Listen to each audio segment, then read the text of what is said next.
الحمد للہ العالمین والعاقبۃ للمتقین والصلاۃ والسلام علی سید الانبیاء والمرسلین والصلاۃ والسلام علی آباء سید الانبیاء والمرسلین والصلاۃ والسلام علی امہات سید الانبیاء والمرسلین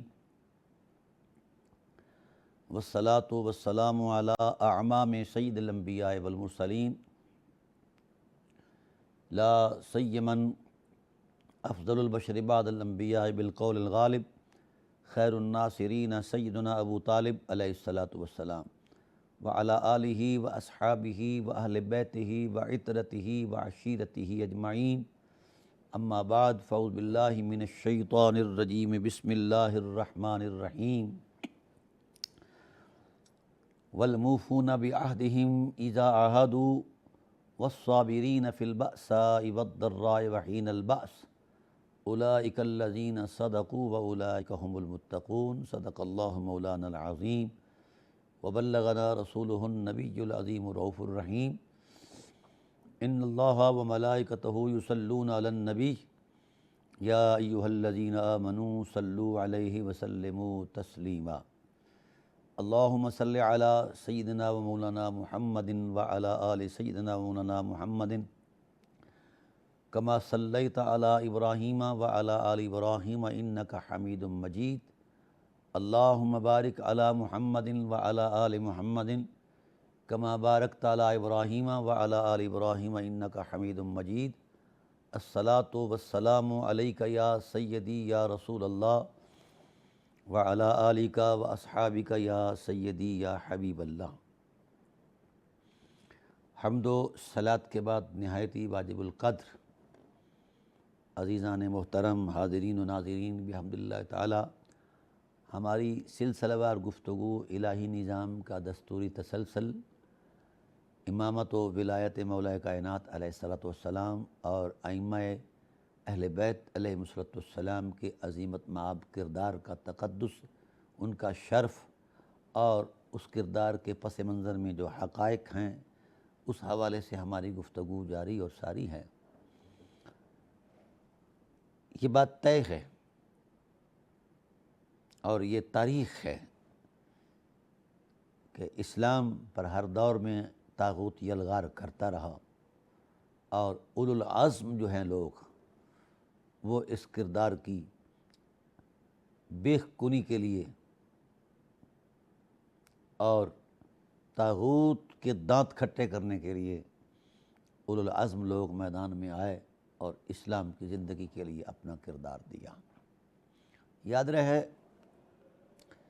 شیب ابی طالب سے لے کر کربلا تک کا جو سفر ہے، اگر اس کو ہم منزل بمنزل بیان کریں اور ان کے لمحات کے تسلسل کو بیان کریں تو پھر یہاں دنوں کی نہیں، مہینوں کی نہیں، سالوں کی گنجائش نکالنی پڑے گی۔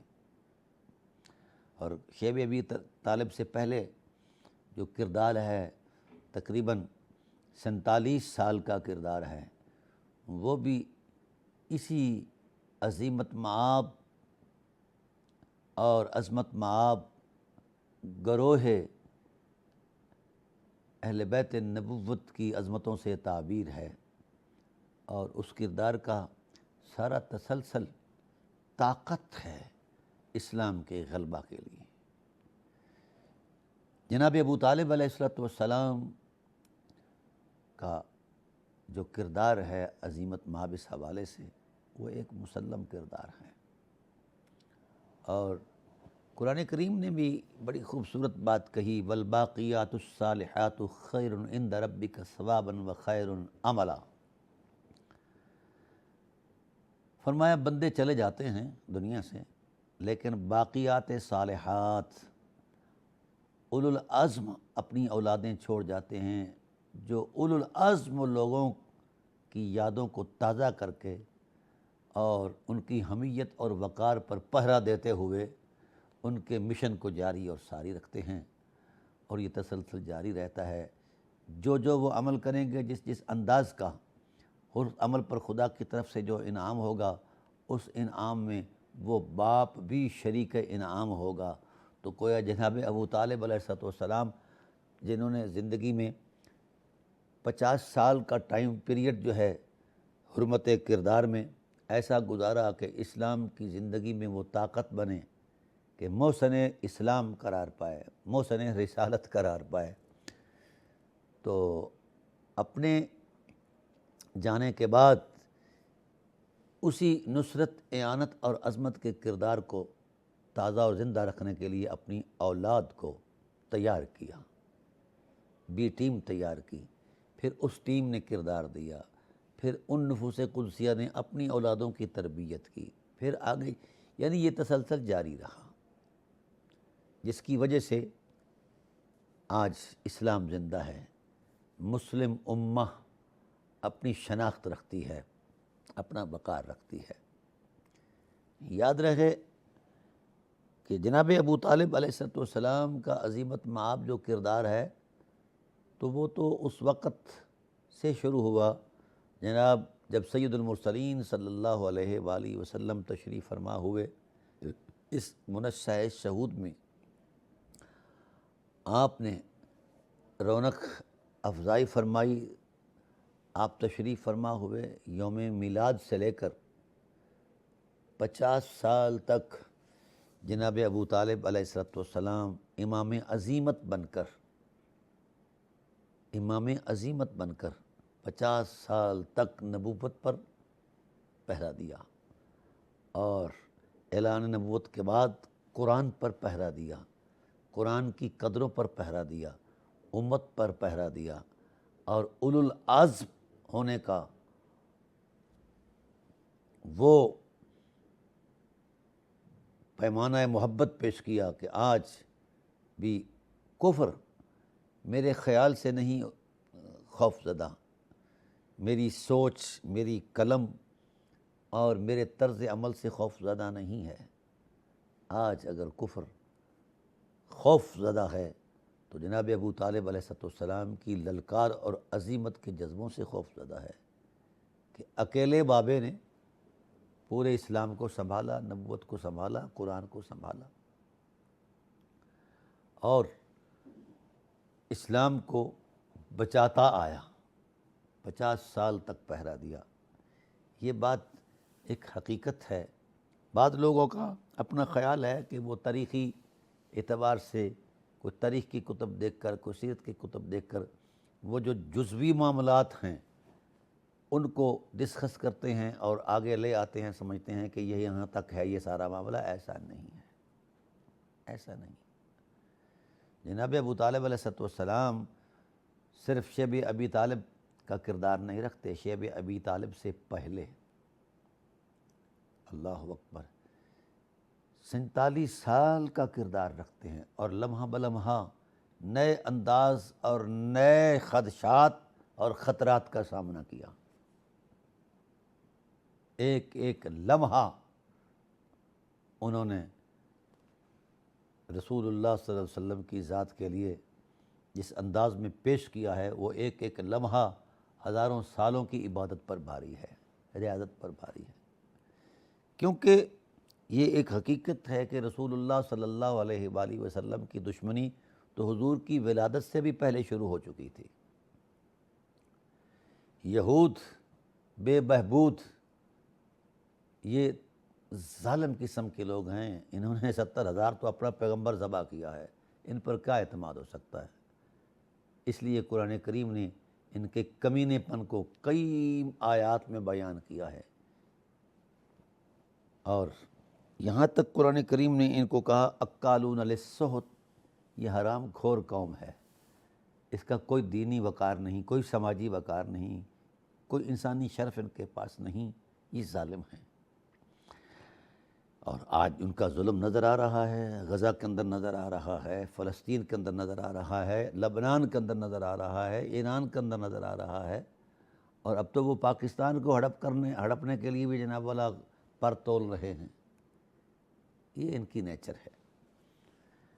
تاہم جناب ابو طالب علیہ السلام سے کردار سے لے کر جناب امام حسین علیہ السلام کے کردار تک آپ مسلسل سفر کریں تو صدیوں پر مشتمل یہ ایک مطالعہ بنتا ہے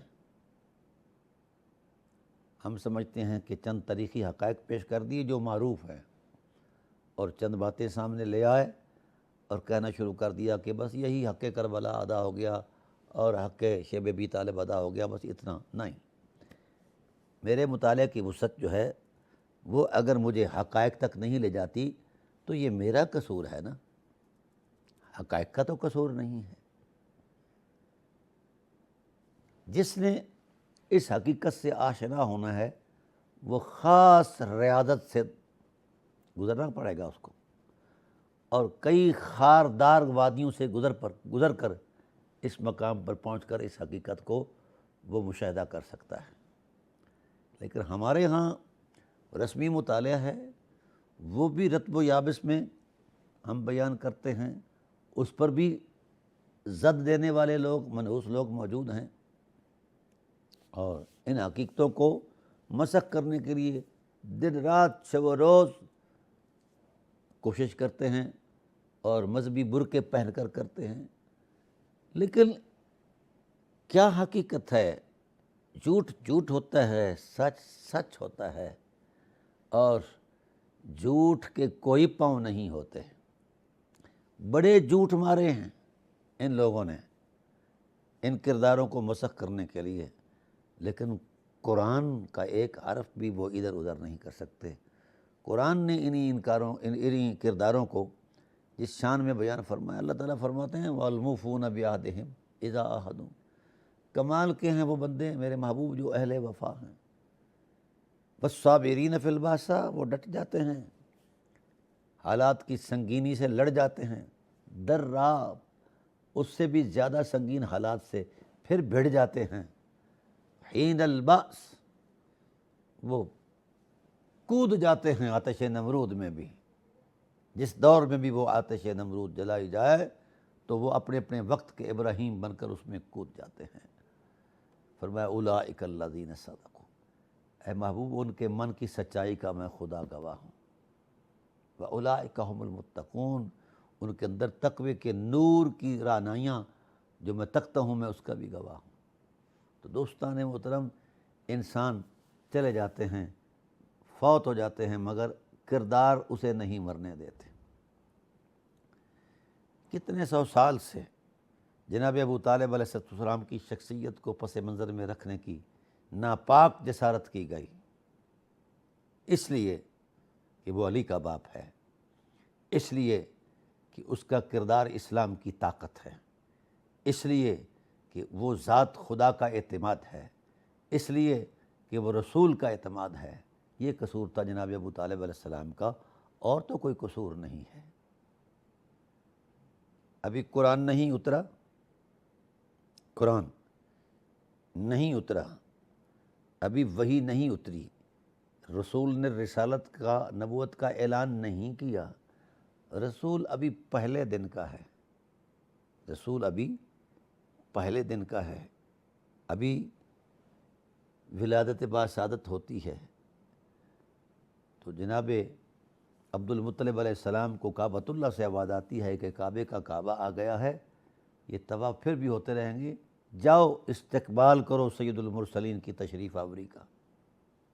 آپ جاتے ہیں، ہاتھوں پر اٹھاتے ہیں اور لوری دیتے ہیں، دیکھتے ہیں پنگوڑے میں حضور صلی اللہ علیہ وسلم اپنی نور بیزیاں فرما رہے ہیں، تو اس وقت ان کے جذبات بے قابو ہو گئے، تو ہاتھ بے ساختہ اٹھ گئے، کہا الحمدللہ الذی اعطانی الغلام قد ساد فی المہد فی الغلمان، قد ساد فی المہد فی الغلمان، اللہ تیری حمد ہے، تو نے ایسا بیٹا عطا فرمایا ہے جو پنگوڑے میں تاجدار لگتا ہے۔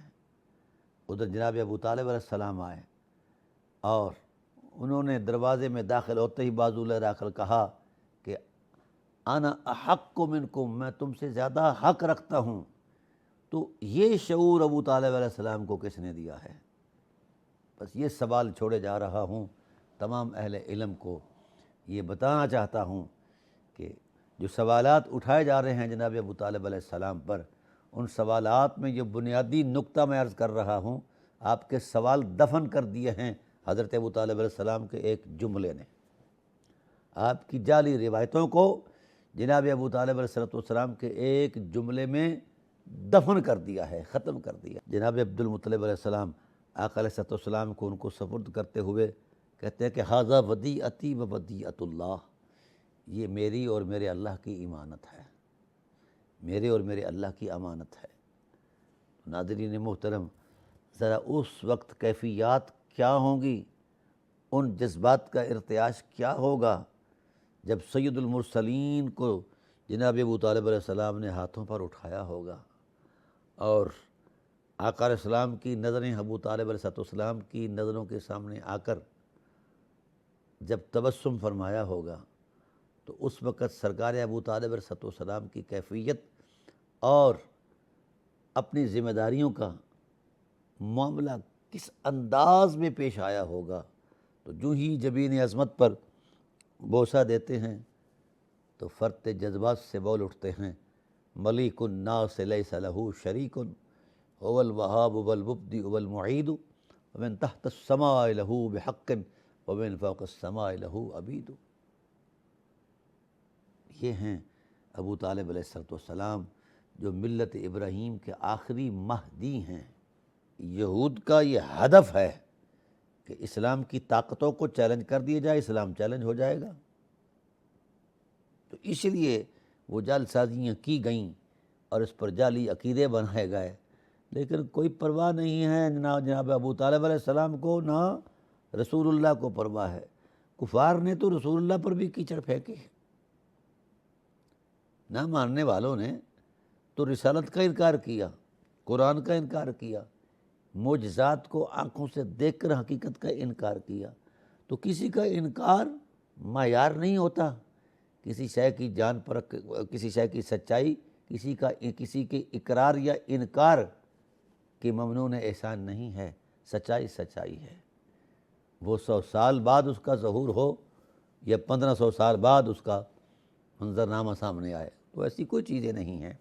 تاہم ناظرین محترم، جناب ابو طالب علیہ السلام چونکہ یہ ساری حقیقتیں جانتے تھے اور آشنائے روزگار تھے، صاحب بصیرت تھے، اور پیش آمدہ حالات کے منظرنامے کو وہ جانتے تھے، اور اس کے لیے وہ اپنی استعداد کو جمع کرتے رہتے تھے۔ یہ کسی کو کیا پتہ کہ جناب ابو طالب علیہ السلام نے یہ محض حادثاتی یہ خدمت سر انجام دی ہے؟ نہیں، یہ مشیت الہی کا خصوصی اہتمام ہے اور خدائے ذوالجلال کا اعتماد ہے۔ اس لیے اللہ تعالیٰ کی ذات والا صفات نے ان لمحات کو قرآن میں بیان فرما کے کہتا ہے کہ میرے حبیب الم یجد کا یتیما فآویٰ، جس وقت آپ کو یتیم پایا تو پھر میرے حبیب بتاؤ نا کس نے آغوش رحمت دی ہے۔ اب یہاں بڑی نفیس بات کہی قرآن کریم نے، بڑا وقار بیان کر دیا قرآن نے۔ علم یجد کا کیا حبیب، ہم نے آپ کو یتیم پایا، فآویٰ، آوا فعل ماضی ہے اور اس کا فاعل اللہ ہے۔ ہم نے اپنی آغوش دی، ہم نے اپنا دامن رحمت آپ کو دیا، ہم نے اپنا اعتماد آپ کو دیا، ہم نے اپنے الوہی وقار کے ساتھ آپ کی حفاظت فرمائی، اور اس حفاظت کے لیے جس وجود مسعود نے کردار دیا، خدا کی آغوش کے ٹائٹل پر، آغوش الہی کے تصور کی عظمت میں جس ذات والا صفات نے کردار دیا، اسے سید بطحا، امام الحنفاء، افضل البشر بعد الانبیاء جناب ابو طالب علیہ السلام کہتے ہیں، جن کی عظیمت پر خدا نے اعتماد کیا ہے۔ میں یہاں ایک حقیقت عرض کرنا چاہتا ہوں۔ بدر کے اندر 313 اصحاب رسول علیہم رضوان موجود تھے، اور بڑی دیانتداری اور بے جگری کے ساتھ ڈٹ کے لڑے۔ قرآن نے کہا یوم الفرقان یوم التقى الجمعان، وہ حق اور باطل کے درمیان فیصلے کا دن تھا۔ ناظرین محترم، یہ قرآنی حقیقت ہے۔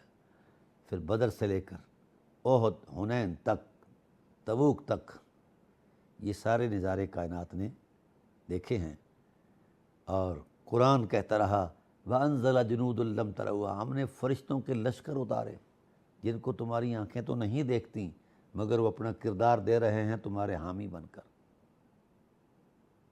تمہیں طاقت بخشتے ہیں۔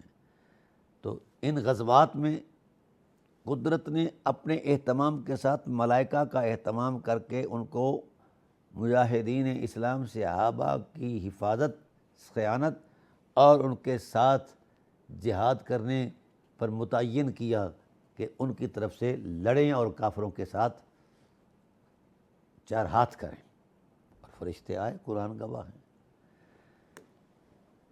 تو کفار کا اس وقت بھی ہدف رسول اللہ کی ذات تھی، اور یعنی بدر میں بھی ہدف حضور کی ذات، احد میں بھی حضور کی ذات، حنین میں بھی حضور کی ذات، جہاں جہاں کہیں بھی غزوات یا سرائے ہوئے، ہر ایک کا ہدف حضور کی ذات ہے کہ ان کو ختم کر دو، دین ختم ہو جائے گا۔ تو تمام غزوات میں قدرت کی طرف سے یہ اہتمام ہوتا رہا۔ وَلَقَدْ نَصَرَكُمُ اللَّهُ بِبَدْرٍ وَأَنْتُمْ أَذِلَّةٌ، تم انتہائی کمزور تھے، اور اللہ نے بدر کے مقام پر من الملائکۃ مصومین، من الملائکۃ منزلین، نشان زدہ فرشتے نازل فرمائے۔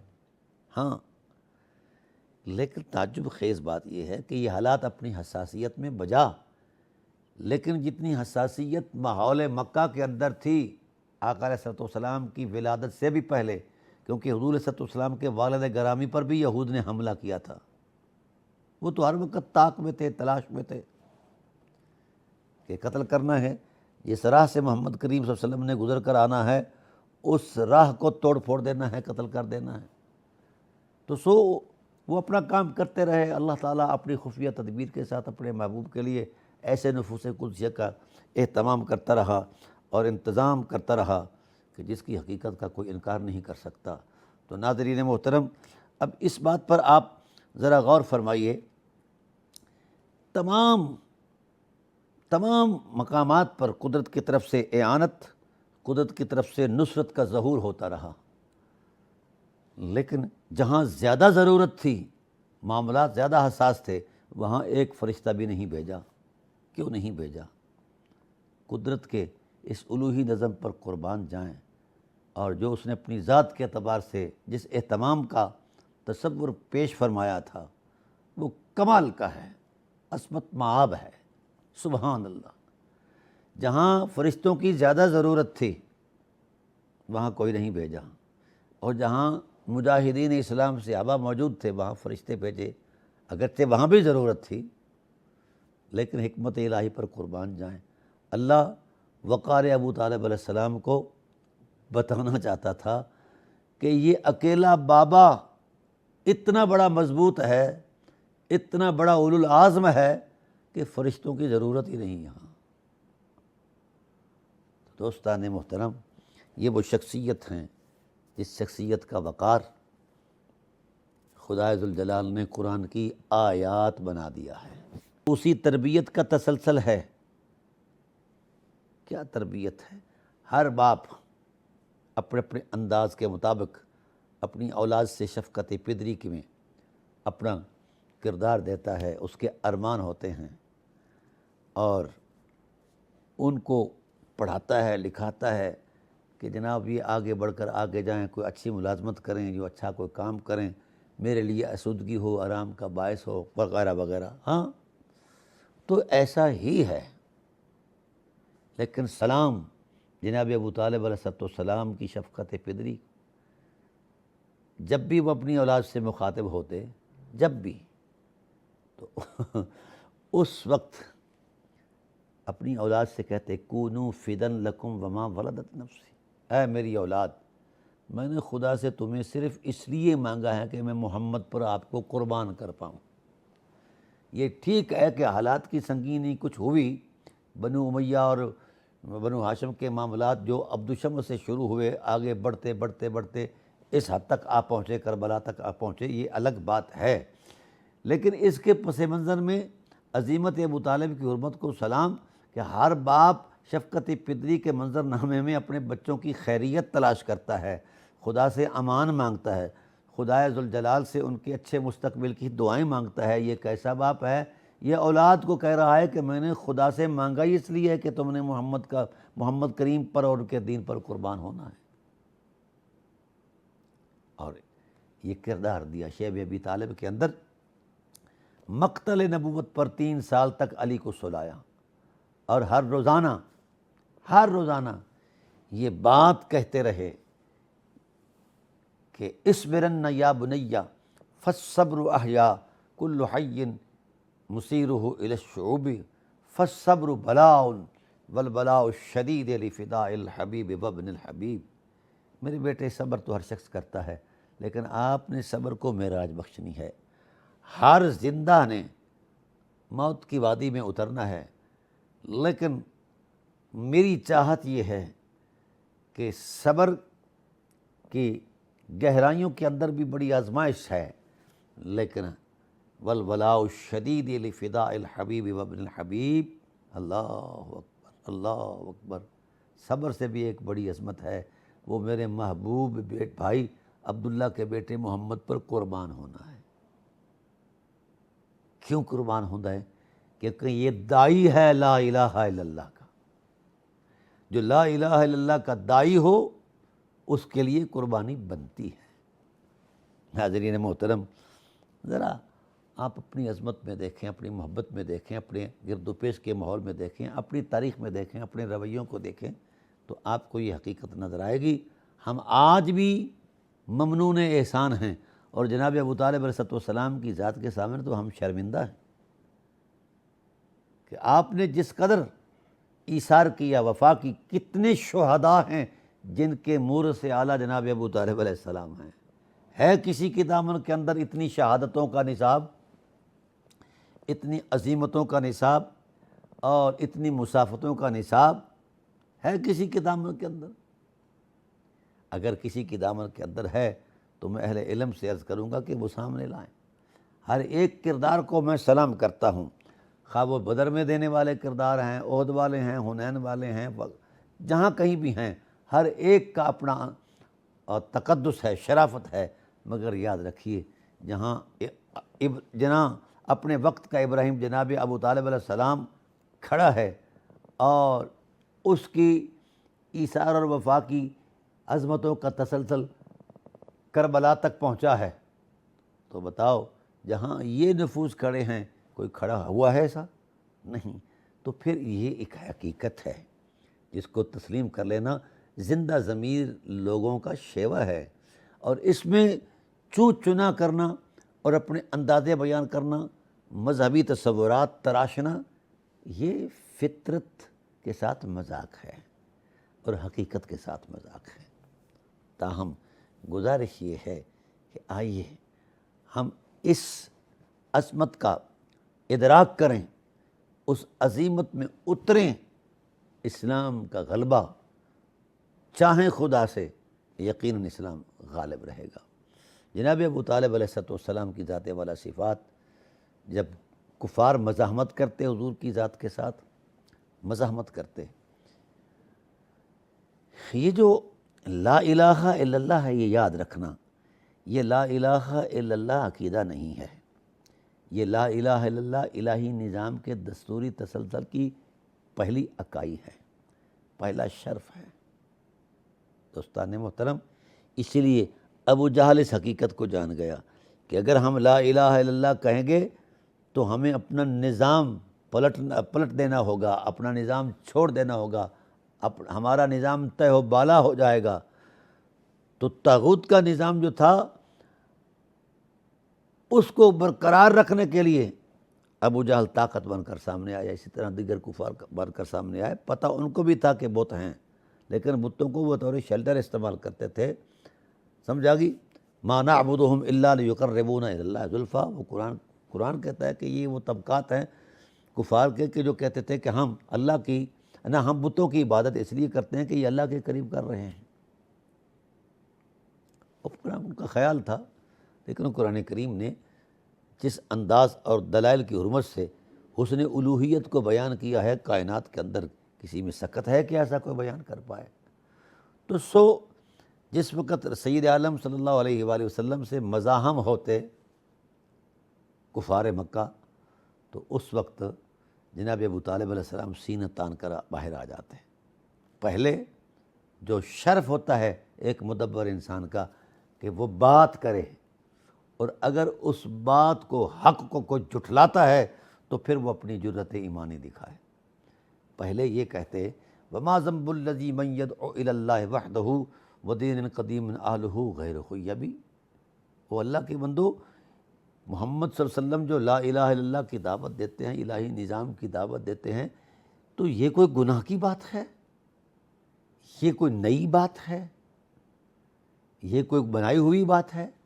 نہیں، یہ دین قدیم اہلہ غیر خیبی، یہ تو حضرت آدم سے دین شروع ہوا ہے، الہی نظام کا دستوری تسلسل جو ہے حضرت آدم سے شروع ہوا ہے۔ خالق کائنات نے نظام کائنات کو برقرار رکھنے کے لیے جس طرح دیگر مخلوقات کے اندر ایک نظم قائم فرمایا، اسی طرح حضرت انسان کے لیے بھی اپنا نظام نازل فرما کے اس کو ایک نظم کے زیر اثر رکھ کر اس کی تہذیبی، معاشرتی، سماجی، انفرادی، اجتماعی زندگی کو ایک بامقصد زندگی میں پیش کرے، اور اس کے لیے بھی یہ مواد پیش کرے۔ یہ چیز ہے۔ وما ذنب الذی، محمد کریم صلی اللہ علیہ وسلم جو ہیں، آپ جو کہتے ہو کہ یہ نیا دین لا کر آیا ہے، ہمارے کلچر، ہمارے سماج، ہمارے رویوں کے یہ خلاف دین ہے، ہم نہیں قبول کرتے، تو فرمایا یہ محمد نے خود سے تھوڑا بنایا ہے، یہ تو اللہ کا دین ہے، اللہ کا دین ہے، جس کی ابتدا حضرت آدم سے شروع ہوئی، اور محمد صلی اللہ علیہ وآلہ وسلم آخر الزمان نبی ہیں۔ آیت قرآن تو نازل ہوتی ہے سورہ احزاب کے اندر، مدینہ طیبہ کے اندر، اور 3-4 سال ہجرت کے گزر چکے ہوتے ہیں، پھر جا کر سورۃ احزاب جو ہے یہ نازل ہوتی ہے۔ عجب بات ہے جس میں ختم نبوت کا اعلان ہے۔ یہ تو مدینہ طیبہ کے اندر 13 سال پہلے اور 3-4 سال بعد کے، تو گویا 17-18 سال بعد یہ صورت نازل ہوتی ہے، لیکن سلام حضرت ابو طالب علیہ السلام کی بصیرت پر، قرآن کے اس اعلان سے پہلے، نزول قرآن سے پہلے، جس نے حضور علیہ السلام کو خاتم النبیین کے ٹائٹل سے پکارا ہے، بلایا ہے، یاد کیا ہے، بیان کیا ہے، اسے حضرت ابو طالب علیہ السلام کہتے ہیں۔ آج ہم اپنی مہارتیں علمی اور اپنی دینی خدمتیں سامنے رکھ کر بڑا فخر محسوس کرتے ہیں کہ ہم ختم نبوت پر کام کر رہے ہیں۔ ختم نبوت کا قرآن سے بھی پہلے اگر کسی نے عنوان دیا ہے تو وہ جناب ابو طالب علیہ السلام ہے۔ تو جس کو یہ علم ہو کہ یہ نبی بھی ہیں اور خاتم النبیین بھی ہیں، اور ان کی نبوت اور ختم نبوت کا وہ سر بازار اعلان کر رہے ہیں، کعبۃ اللہ کے قریب آ کر، حتیم کے قریب آ کر اعلان کر رہے ہیں، اور کب کر رہے ہیں؟ جب حضور علیہ السلام شیر خارگی کے عالم کے اندر ہیں۔ جناب ابو طالب علیہ السلام کے جھنڈے کے نیچے آ جائیں، دین حق کے غلبے کی ضمانت ہے ابو طالب علیہ السلام کی عظیمت۔ ہاں، یہ میں نہیں کہہ رہا، اس کا اعتراف خود رسول رحمت صلی اللہ علیہ وسلم نے نبوت کی زبان سے فرمایا ہے۔ تو بھائی کوئی کسی پر 10 روپے کا کسی مشکل وقت میں احسان کر دے تو غیرت مند تا حیات اس احسان کو نہیں بھولا کرتے، ہمیشہ احسان کرنے والے کے ممنون احسان رہتے ہیں۔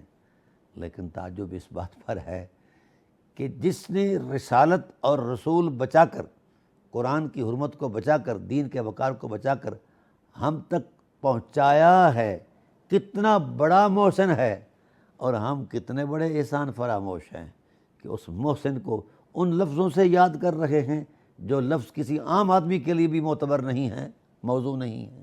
ہم اس ذات والا صفات پر وہ لفظ اور الفاظ استعمال کر رہے ہیں، یہ شرمناک رویے ہیں۔ ہم گزارش یہ ہے کہ ہم آگے بڑھیں۔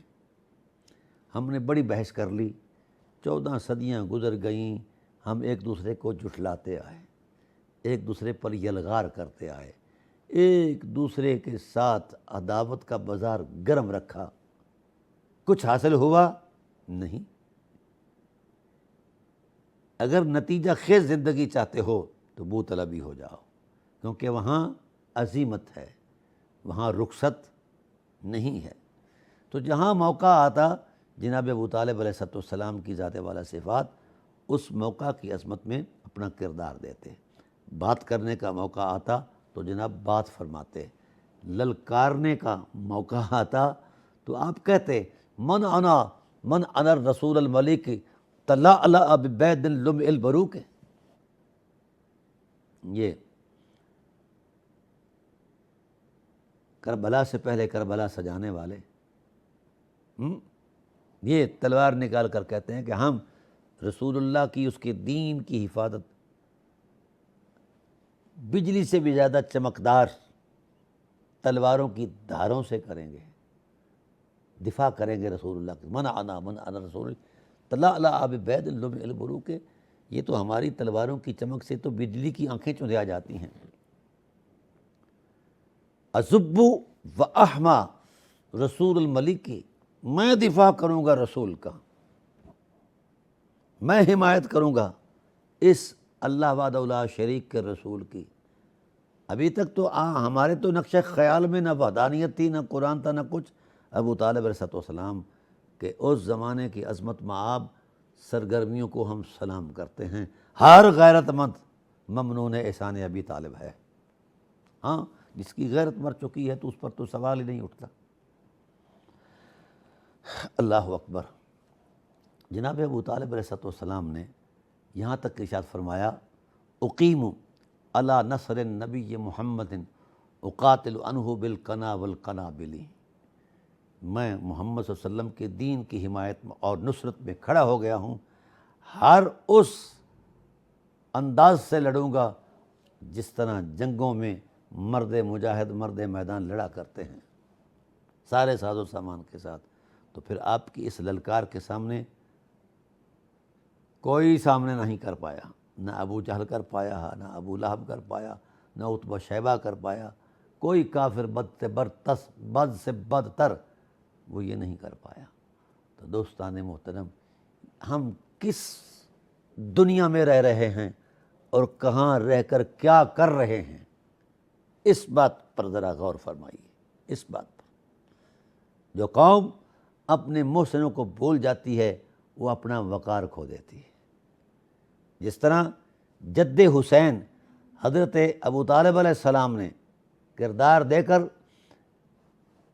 اسلام اور مسلمانوں پر احسان فرمایا تھا، ایسے ہی پھر ان کی اولاد نے، جناب مولا کائنات علیہ السلام نے، جناب جعفر طیار علیہ السلام نے، جناب عقیل علیہ السلام نے، سو ایسے ہی پھر ان کی اولادوں نے کربلا سجا کر امت پر احسان فرمایا ہے۔ لہٰذا ان دنوں کے اندر مذہبی بحثیں چھیڑنا غیرت کا جنازہ نکالنے کے مطابق ہے، موافق ہے۔ جس کے اندر ایمان ہے اور غیرت ہے وہ بحث میں نہ پڑے، وہ کربلا کی حرمت کو سامنے رکھ کر آگے بڑھے۔ انہوں نے، کربلا کے باسیوں نے تو اپنا خون، اپنی جان، اپنا سب کچھ لٹا کر ہم تک اسلام پہنچا دیا ہے۔ اب اس اسلام کی حفاظت کی ذمہ داری کس کے ذمہ ہے؟ کس کے ذمہ ہے؟ آگے بڑھیں۔ خاص کر میں ان سادات عظام سے ہاتھ جوڑ کر عرض کرتا ہوں جو دعویٰ کرتے ہیں کہ ہم خون حسین سے ہیں، ہم خون حسن سے ہیں، ہم زہرا کے خون سے ہیں، ہم رسول اللہ صلی اللہ علیہ وسلم کی آل سے ہیں۔ تو بھائی آل تو یہ یہاں کھڑی ہے اس دین کے غلبہ کے لیے، اس دین کی حمیت کے لیے، اس دین کے وقار کے لیے۔ شیب ابی طالب سے لے کر کربلا تک کا سارا تسلسل آپ پڑھ لیں تو آپ کو اندازہ ہو جائے گا کہ آل رسول نے کیا کچھ نہیں دیا۔ سمجھا گی؟